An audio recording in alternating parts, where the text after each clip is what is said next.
Friends, welcome back to my channel. So ಇವತ್ತಿನ ವ್ಲಾಗಲ್ಲಿ ನಾವು ಮಾಡೋಣ ಸ್ಟಫ್ಡ್ ಮಿರ್ಚಿ ಬಜ್ಜಿ. ಸೊ ಅದಕ್ಕೆ ಬೇಕಾಗಿರೋದು ಕ್ಯಾಬೇಜ್, ಕೊರಿಯಂಡರ್, ಕೊತ್ತಂಬರಿ, ಸ್ವಲ್ಪ ಸಬ್ಬಕ್ಸಿ, ಕ್ಯಾರೆಟ್, ಆನಿಯನ್ಸ್. ಸೊ ಇದನ್ನೆಲ್ಲ ಸಣ್ಣಕ್ಕೆ ಹೆಚ್ಚಿಟ್ಕೊಂಡು, ಈ ಥರ ಸ್ವಲ್ಪ ಸಣ್ಣಕ್ಕೆ ಹೆಚ್ಚಿಟ್ಕೊಂಡು, ಒಂದು ಬೇಬಿ ಕಾರ್ನ್ ಇತ್ತು, ಅದು ಬೇಬಿ ಕಾರ್ನ್ ಕೂಡ ಮಿಕ್ಸ್ ಮಾಡ್ಕೊಂಡಿದ್ದೀನಿ. ಸೊ ಇದನ್ನೆಲ್ಲ ಒಂದು ಸ್ವಲ್ಪ ಲೆಮನ್ನು, ಸ್ವಲ್ಪ ಅಜ್ವೈನ್. ಸೊ ಇದನ್ನೆಲ್ಲ ಹಾಕಿ ಮಿಕ್ಸ್ ಮಾಡ್ಕೊಳ್ಳೋಣ. ಆ ಮಿಕ್ಸಿಂಗ್ ಇದರಲ್ಲಿ ಸ್ವಲ್ಪ ರುಚಿಗೆ ತಕ್ಕಷ್ಟು ಉಪ್ಪು, ಸ್ವಲ್ಪ ಚಿಲ್ಲಿ ಪೌಡರ್, ಸ್ವಲ್ಪ ಚಿಲ್ಲಿ ಪೌಡರ್, ರುಚಿಗೆ ತಕ್ಕಷ್ಟು ಚಿಲ್ಲಿ ಪೌಡರ್, ಸ್ವಲ್ಪ ಖಾರ ನೋಡಿ ಹಾಕ್ಕೊಳ್ಳಿ. ಆಮೇಲೆ ಸ್ವಲ್ಪ ಅಜ್ವೈನ್ ಸೀಡ್ಸ್, ಡೈಜೆಸ್ಟಿವ್ಸ್ ಚೆನ್ನಾಗಿ ಆಗುತ್ತೆ ಅಂತ, ಸ್ವಲ್ಪ ಜೀರ್ಣ ಚೆನ್ನಾಗಾಗುತ್ತೆ. ಸ್ವಲ್ಪ ಲೆಮನ್, ಆ ರುಚಿಗೆ ತಕ್ಕಷ್ಟು ಲೆಮನ್, ಇದನ್ನೆಲ್ಲ ಹಾಕ್ಕೊಂಡು ಚೆನ್ನಾಗಿ ಮಿಕ್ಸ್ ಮಾಡ್ಕೊಳ್ಳಿ. ಚೆನ್ನಾಗಿ ಎಲ್ಲದಕ್ಕೂ ಸ್ವಲ್ಪ ಉಪ್ಪು ಖಾರ ಚೆನ್ನಾಗಿ ಹಿಡಿಯೋ ಥರ ಚೆನ್ನಾಗಿ ಮಿಕ್ಸ್ ಮಾಡಿಟ್ಕೊಳ್ಳಿ. ನೋಡಿ ಈ ಥರ ಸ್ವಲ್ಪ ನೀರು ಬಿಡುತ್ತೆ, ಅದನ್ನು ನೋಡಿಕೊಂಡು ಮಿಕ್ಸ್ ಮಾಡ್ಕೊಳ್ಳಿ. ಉಪ್ಪು ಸ್ವಲ್ಪ ನೋಡ್ಕೊಂಡು ಹಾಕ್ಕೊಳ್ಳಿ ರುಚಿಗೆ ತಕ್ಕಷ್ಟು. ಸೊ ನೆಕ್ಸ್ಟ್ ನಮಗೆ ಬೇಕಾಗಿರೋದು ಬ್ಯಾಟ್ರ್, ಬಜ್ಜಿಗೆ ಬೇಕಾಗಿರೋ ಬ್ಯಾಟ್ರ್. ಸೊ ಅದನ್ನು ರೆಡಿ ಮಾಡ್ಕೊಳ್ಳೋಣ. ಸ್ವಲ್ಪ ಕಡಲೆ ಹಿಟ್ಟು, ನಮಗೆ ಆ ಬಜ್ಜಿಗೆ ಎಷ್ಟು ಬೇಕೋ ಅಷ್ಟು ನೋಡಿಕೊಂಡು ಕಡಲೆ ಹಿಟ್ಟು ಸ್ವಲ್ಪ ಹಾಕ್ಕೊಳ್ಳಿ. ಕಡಲೆ ಹಿಟ್ಟು ಆದಮೇಲೆ ಸ್ವಲ್ಪ ಅಕ್ಕಿ ಹಿಟ್ಟು. ಸೊ ಕ್ರಿಸ್ಪಿಯಾಗಿ ಗರಿ ಗರಿಯಾಗಿ ಬರಬೇಕಲ್ಲ, ಕಡಲೆ ಹಿಟ್ಟು, ಅಕ್ಕಿ ಹಿಟ್ಟು, ಸ್ವಲ್ಪ ರುಚಿಗೆ ತಕ್ಕಷ್ಟು ಚಿಲ್ಲಿ ಪೌಡರ್. ಆಲ್ಮೋಸ್ಟ್ ನಾವು ಅದಕ್ಕೆ ಆಲ್ರೆಡಿ ಸ್ಟಫಿಂಗಲ್ಲಿ ಚಿಲ್ಲಿ ಪೌಡ್ರ್ ಹಾಕ್ಕೊಂಡು, ಇದಕ್ಕೆ ನೋಡ್ಕೊಂಡು ಹಾಕ್ಕೊಳ್ಳಿ ಚಿಲ್ಲಿ ಪೌಡ್ರು, ಸ್ವಲ್ಪ ಉಪ್ಪು,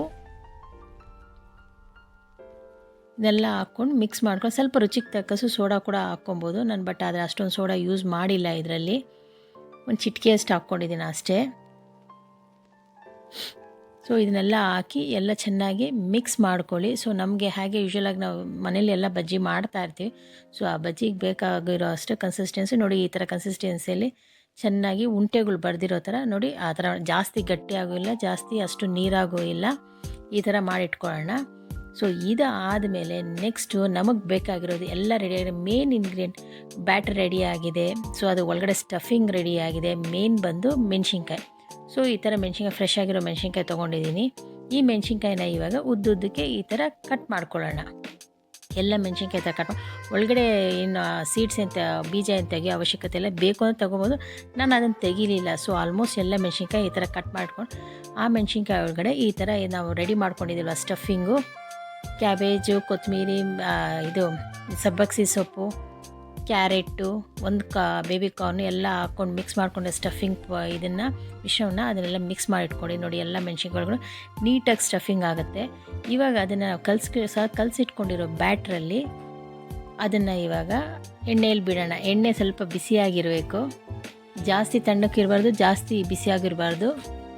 ಎಣ್ಣೆ ಬಿಟ್ಕೊಂಡ್ಬಿಡುತ್ತೆ ಮೆತ್ತಗಿದೆ ಸ್ವಲ್ಪ ತಣ್ಣಕ್ಕಿದ್ರೆ. ಸೊ ಅದನ್ನು ಇವಾಗ ಎಣ್ಣೆಯಲ್ಲಿ ಹಾಕಿ ಬಜ್ಜಿನ ರೆಡಿ ಮಾಡ್ಕೊಳ್ಳೋಣ. ನೋಡಿ ರೆಡಿ ಕ್ರಿಸ್ಪಿಯಾಗಿ ಎಮ್ಮಿ ಬಜ್ಜಿ ರೆಡಿಯಾಗಿದೆ. ನಮ್ಮ ಇವತ್ತಿನ ಮೇನ್ ಇಂಗ್ರೀಡಿಯೆಂಟ್ ಡಿಶ್ ಬಂದು ಇವತ್ತಿನ ಮೆಣಸಿನ್ಕಾಯಿ, ಸ್ಟಫ್ಡ್ ಮೆಣಸಿನ್ಕಾಯಿ ಬಜ್ಜಿ. So please like, share and subscribe to my channel vlogs with Asha. Thank you.